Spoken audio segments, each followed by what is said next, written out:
சிலுவையின் செய்தியை கேட்டுக்கொண்டிருக்கும் யாவரையும் இச்செய்தி மூலமாக சந்திப்பதில் பெரும் மகிழ்ச்சி அடைகிறோம்.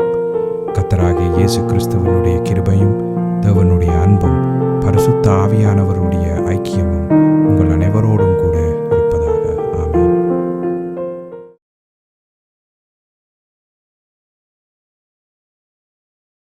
நான் இவாஞ்சலிஸ்ட் போல் பாலபாஸ்கரன்.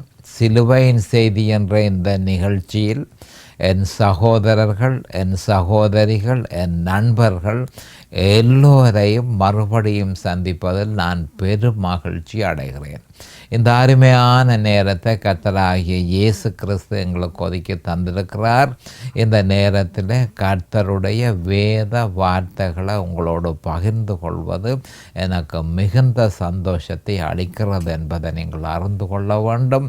கர்த்தருடைய வேத வார்த்தை என சொல்லப்படும் பொழுது வளமை போல அது எந்த காலத்திலும் சிலுவையில் அறையப்பட்ட இயேசு கிறிஸ்துவை பற்றியே பிரகடனப்படுத்துகிறது என்ற உண்மையை கிறிஸ்தவர்களாகிய நாம் அறிந்து அதனை விசுவாசித்து அதனை நம்முடைய இருதயத்தில் உறுதியாக நிலைநாட்டி வைத்திருக்க வேண்டும்.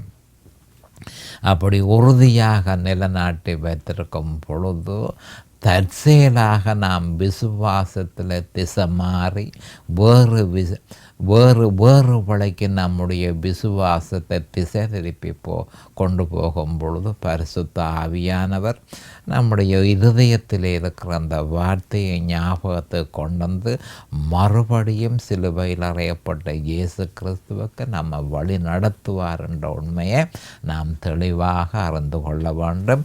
இப்பொழுது நாம் வேத வார்த்தைக்கு போவோம். ரோமர் 8:19. ரோமர் 8:19. மேலும் தேவனுடைய புத்திரர் வெளிப்படுவதற்கு சிருஷ்டியானது மிகுந்த ஆவலோடே காத்து கொண்டிருக்கிறது. மறுபடியும் வாசிக்கிறேன். ரோமர் 8:19. மேலும் தேவனுடைய புத்திரர் வெளிப்படுவதற்கு சிருஷ்டியானது மிகுந்த ஆவலோடு காத்து கொண்டிருக்கிறது. அப்போ பூமியில் தேவனுடைய புத்திரர்கள் இருக்கிறார்கள், பூமியில் தேவனுடைய சிருஷ்டி இருக்குது. அப்போ எந்த நேரமும் இந்த சிருஷ்டி இந்த தேவனுடைய புத்திரர்கள் வெளிப்பட மாட்டார்களா, இந்த தேவனுடைய புத்திரர்கள் வெளிப்பட மாட்டார்களா என்று சொல்லி ஆவலோடே பார்த்து கொண்டு இருக்கிறது என்றதை நாம் தெளிவாக அறிந்து கொள்ள வேண்டும். அப்போ இந்த வேத வார்த்தைக்கு நான் கொடுத்திருக்கிற தலையங்கம் தேவனுடைய புத்திரர் வெளிப்படுதல். தேவனுடைய புத்திரர் வெளிப்படுதல். நாம் ஜெபத்துக்கு கடந்து செல்லுவோம். அருமையானங்கள் பிதாவே உமக்கு ஸ்தோத்திரம், பரலோகத்தின் தேவனே உமக்கு ஸ்தோத்திரம். உம்முடைய குமாரன் இயேசு கிறிஸ்துவை பலியாக சிலுவையில் ஒப்பு கொடுத்து அவருடைய விலையேறப்பெற்ற இரத்தத்தினால் தேவரே நிறங்கள் எல்லோரை மீட்டு கொண்டீர்.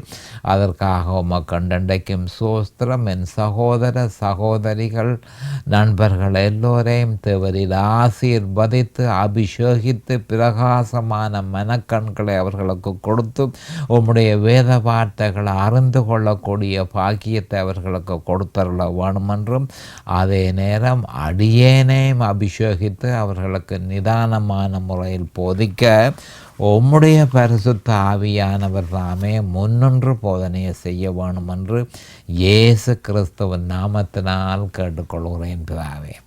ஆமேன் and amen and amen. Hallelujah, hallelujah, hallelujah. Thank you Jesus. Praise the Lord, praise the Lord.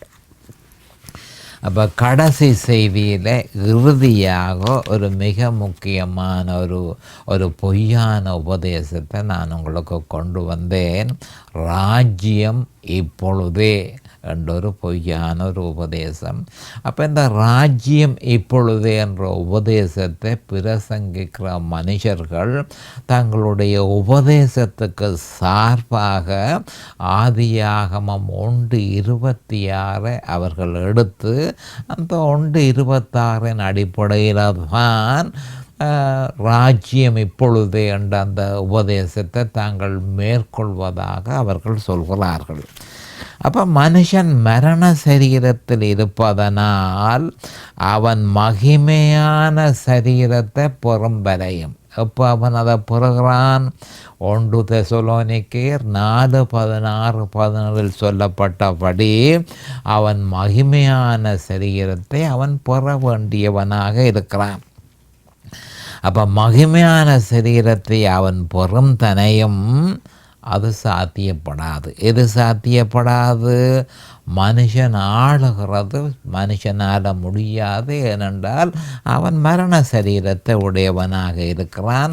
மரண சரீரத்தை உடையவனாக இருக்கிற ஒரு மனுஷன் இந்த ஆட்சி செய்ய முடியாது, ஆட்சி சாத்தியப்படாது என்பதனையும் கிறிஸ்துவின் ஆளுகைக்கு பின்பே மனுஷனுடைய ஆளுகை பூரணப்படும் என்பதனையும் மனுஷனுடைய ஆளுகை பூரணப்படும் என்பதனையும் இந்த மனுஷர்கள் ஏற்றுக்கொள்ள மறுக்கிறார்கள்.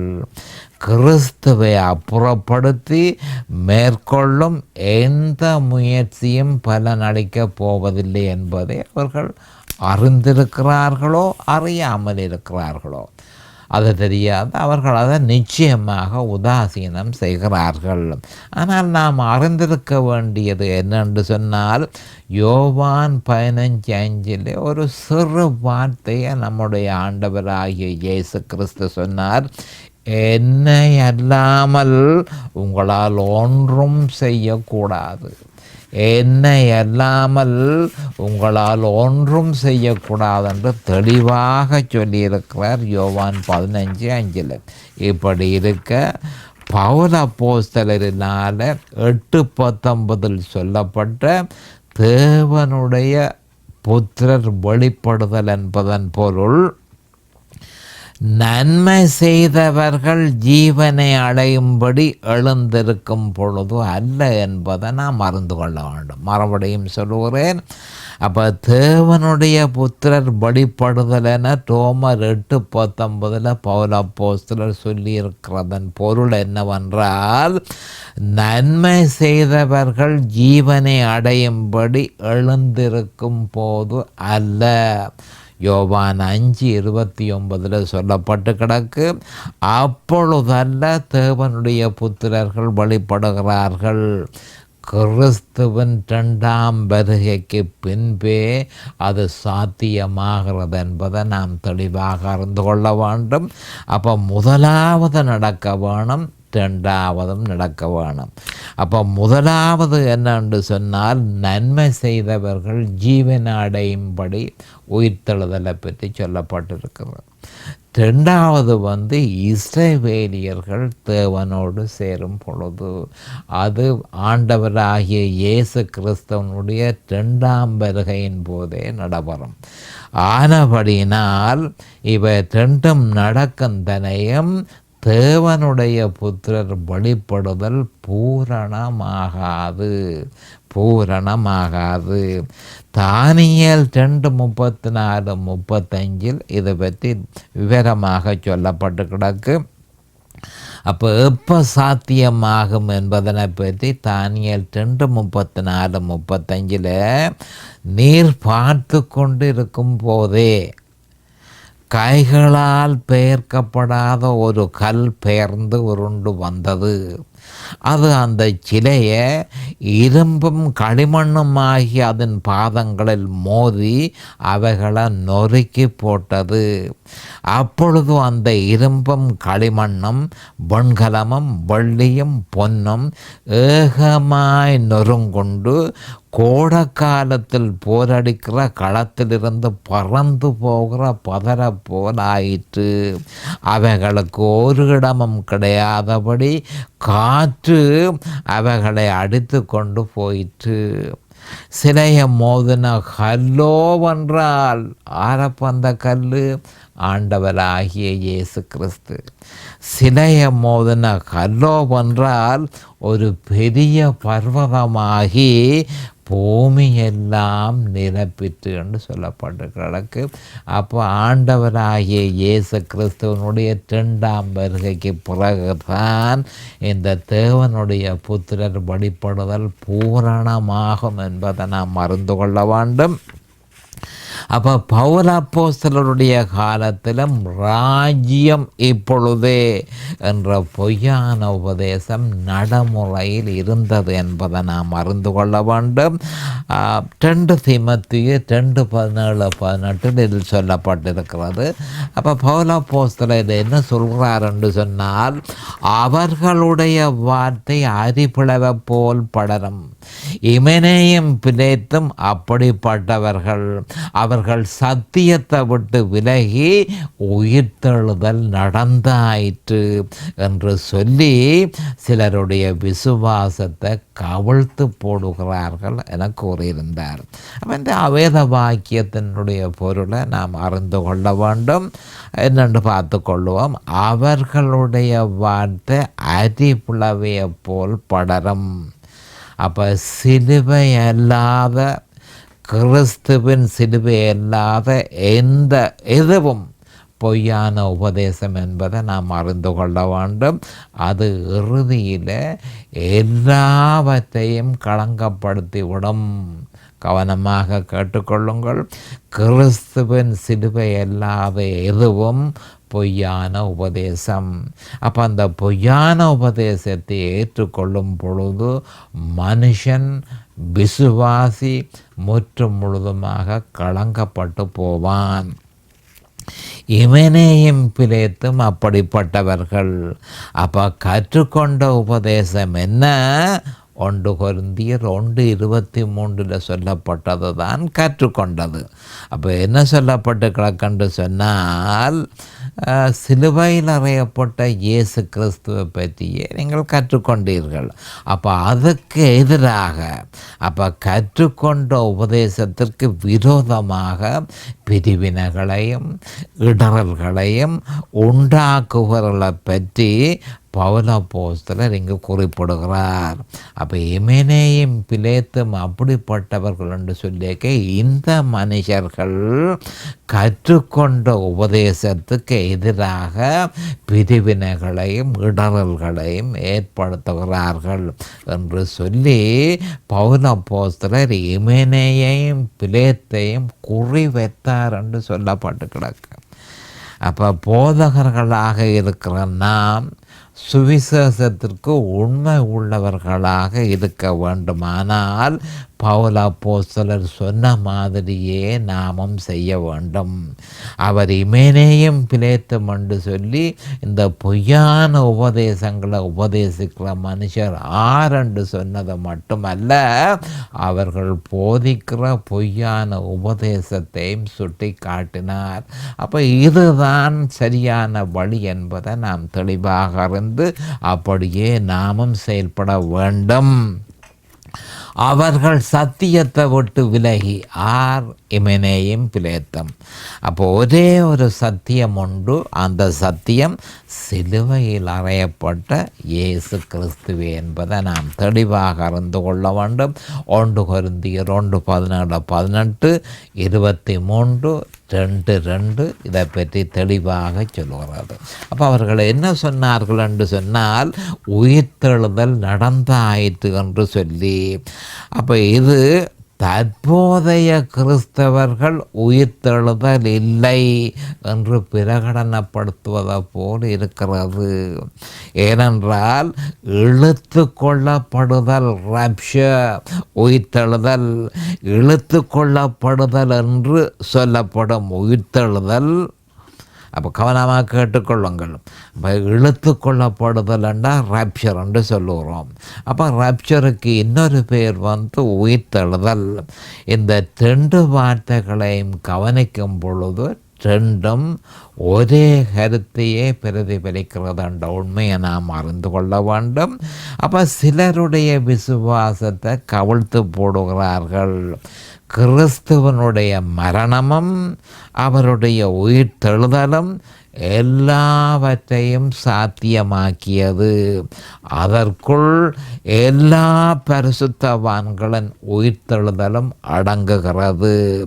அப்போ கிறிஸ்துவனுடைய பாவ நிவர்த்தியை பற்றிய தப்பான விளக்கம் எல்லாவற்றையும் தாறுமாறாக்குகிறது என்று நாம் அறிந்து கொள்ள வேண்டும்.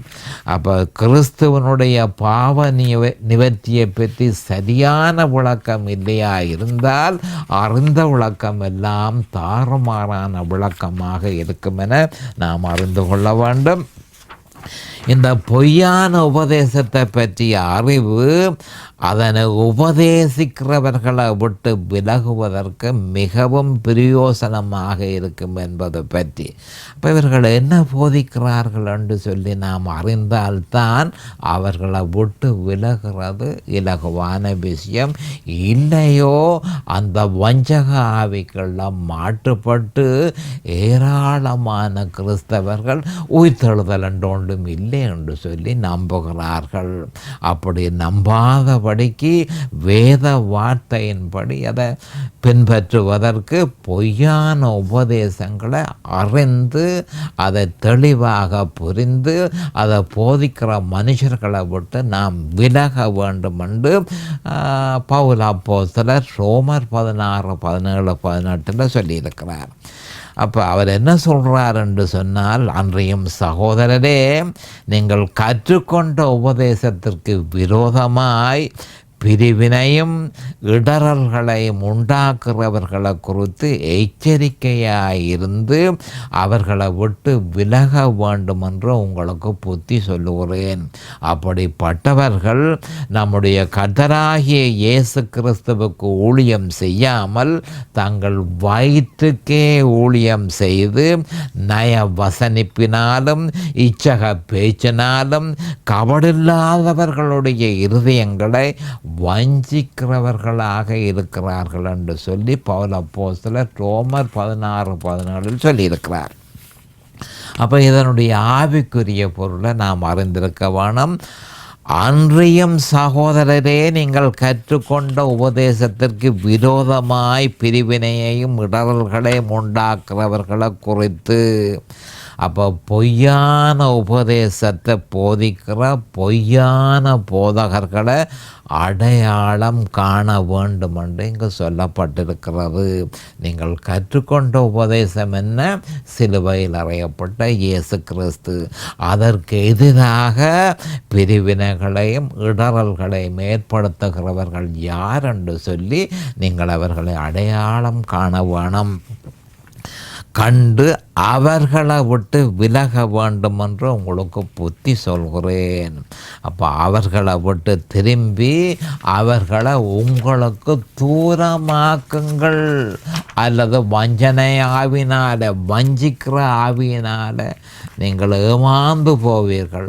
ஆனபடியால் தான் பவுல் அப்போஸ்தலர் ரோமர் 16:17 நீங்கள் அவர்களை விட்டு விலக வேண்டும் என்று சொல்லியிருந்தார். அப்படிப்பட்டவர்கள், பொய்யான போதகத்தை செய்கிறவர்கள், நம்முடைய கர்த்தராகிய இயேசு கிறிஸ்துவுக்கு ஊழியம் செய்யாமல் தங்கள் வயிற்றுக்கே ஊழியம் செய்து இவர்கள் தங்களுடைய தேவைகளை திருப்திப்படுத்துகிறார்களே தவிர இவர்கள் தேவனுக்கு ஊழியம் செய்யவில்லை. நய வசனிப்பினாலும் இச்சக பேச்சினாலும் இல்லாதவர்களுடைய இருதயங்களை வஞ்சிக்கிறவர்களாக இருக்கிறார்கள். அப்போ எப்போ வேத வாக்கியத்தில் வஞ்சிக்கிறதுன்ற சொல்லு வந்தால் நீங்கள் அறிந்து கொள்ள வேண்டிய மிக முக்கியமான விஷயம் அது வஞ்சிக்கிற ஆவி. வஞ்சிக்கிற ஆவியினால் அந்த போதகர் முற்றும் முழுதுமாக ஆக்கிரமிக்கப்பட்டிருக்கிறபடியினால் அவன் நய வசனிப்பினாலும் இச்சக பேச்சினாலும் கபடில்லாத இருதயங்களை வஞ்சிக்கிறார்கள்.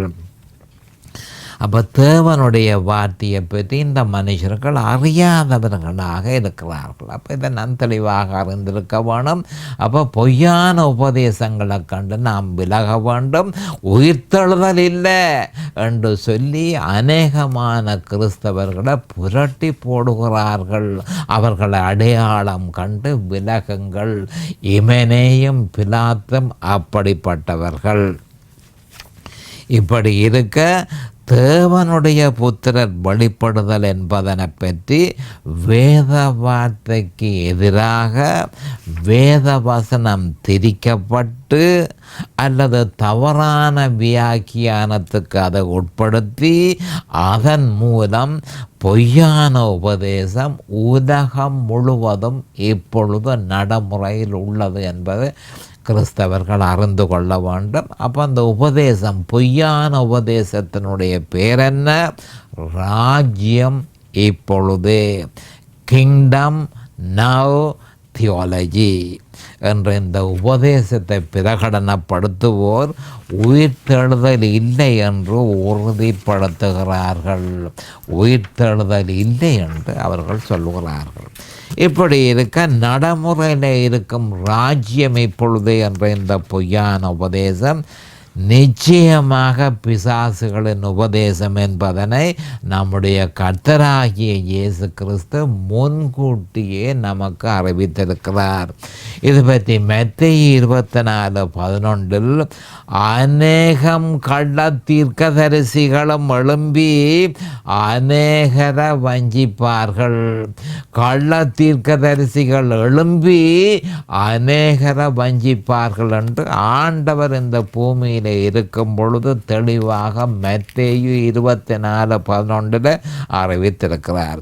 இதனை பரிசுத்த ஆவியானவரும் பவுல் அப்போஸ்தலர் மூலம் 1 தீமோத்தேயு 4:1 ஆகிலும் ஆவியானவர் வெளிப்படையாய் சொல்லுகிறபடி பிற்காலங்களிலே மனச்சாட்சியிலே சூடுண்ட பொய்யருடைய மாயத்தினாலே சிலர் வஞ்சிக்கிற ஆவிகளுக்கும், நான் ஏற்கனவே சொன்னேன், வஞ்சிக்கிற ஆவிகளுக்கும் பிசாசுகளின் உபதேசங்களுக்கும் செவி கொடுத்து விசுவாசத்தை விட்டு விலகி போவார்கள் என்று சொல்லி பரிசுத்த ஆவியானவர் பவுல் அப்போஸ்தலரை ஏவி 1 தீமோத்தேயு 4:1 தெளிவாக சொல்லியிருக்கிறார்.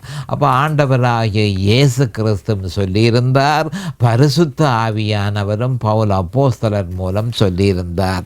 இப்படி இருக்க தேவனுடைய புத்திரரின் வெளிப்படுதலை சகல சிருஷ்டியும் ஆவலோடு தலையை நிமித்தி பார்த்த வண்ணமாக இருக்கிறது என்பதை நாம் அறிந்து கொள்ள வேண்டும். சிருஷ்டி என்பது உயிர் உள்ளவைகளையும் உயிர் இல்லாதவைகளையும் உள்ளடக்கிறது. உயிருள்ளவைகளான மனுஷரும் மிருகங்களும் மட்டுமல்ல, உயிரற்ற சகல தாவர வகைகளும் இதற்குள் அடங்கும். இவைகள் யாவும் ஆவலுடன் தேவனுடைய புத்திரர்களின் வெளிப்படுதலை எதிர்பார்த்த வண்ணமே இருக்கிறது என்ற உண்மையை நாம் தெளிவாக அறிந்து கொள்ள வேண்டும். அப்போ தேவனுடைய புத்திரர்கள் எப்போ வெளிப்படுவார்கள், அப்பொழுது அவர்கள் மகிமையாக வரும் பொழுது நாங்களும் மகிமைப்படுவோம் என்று சொல்லி அந்த சிருஷ்டியானது ஆவலோட தன்னுடைய தலையை நிமித்தி பார்த்த வண்ணமாய் இருக்கின்றதை நாம் அறிந்து கொள்ள வேண்டும். அதை பற்றி கவனமாக அறிந்து கொள்ளுங்கள். ஆதாம் என்ற வீழ்ச்சியின் நிமித்தம் தேவனால் பூமி சபிக்கப்பட்டிருக்கிறது. இந்த உண்மையை நாம் அறிந்து கொள்ள வேண்டும். இது பற்றி ஆதியாகமம் 3:17-19 எப்படி தேவாதி தேவன் கர்த்தராகிய தேவன் எப்படி சபித்தார் என்றதை நீங்கள் கவனமாக பார்த்து கொள்ளுங்கள். ஆதாமால வந்தது. பின்பு அவர் ஆதாமை நோக்கி, நீ உன் மனைவியின் வார்த்தைக்கு செவி கொடுத்து, கவனமாக கேளுங்கள், இது சர்வசாதாரணமாக நடக்கிற விஷயம். நீ உன் மனைவியின் வார்த்தைக்கு செவி கொடுத்து புசிக்க வேண்டாம் என்று நான் உனக்கு விலக்கின விருட்சத்தின் கனியை புசித்தபடியினாலே. நன்மை தீமை அறியத்தக்க விருட்சத்தின் கனியை புசிக்காதே, அதை புசிக்கும் காலத்தில் நீ சாவாய் என்று சொல்லி ஆதியாகமம் 2:17 நான் உனக்கு சொல்லி இருந்தனே. அப்படி சொல்லி இருக்க நீ உன் மனைவியின் வார்த்தைக்கு செவி கொடுத்து புசிக்க வேண்டாம் என்று நான் உனக்கு விலக்கின விருட்சத்தின் கனியை புசித்தபடியினாலே பூமி உன் நிமித்தம் சபிக்கப்பட்டிருக்கும். நீ உயிரோடு இருக்கும் நாளெல்லாம் வருத்தத்தோடே அதன் பலனை புசிப்பாய். அது உனக்கு முள்ளும் குறுக்கும் முளைப்பிக்கும். வெளியின் பயிர் வகைகளை புசிப்பாய்.